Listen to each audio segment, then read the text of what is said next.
Hey guys, it's Clifford here to unbox the Zippo lighter, Zippo Spectrum or 151ZL. And on the box, it resembles the chimney, as you guys can see. And inside the box is the lighter itself.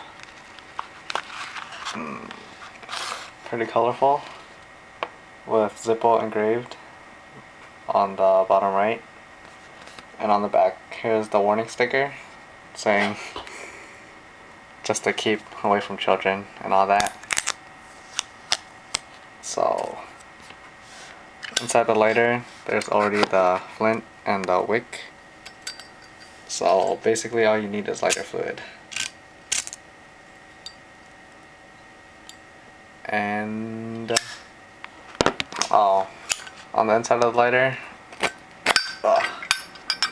we have the cotton padding to keep in the lighter fluid, and underneath that is like a cotton square, you could say, and that's where you fill it to put the cotton inside, or excuse me, the lighter fluid, and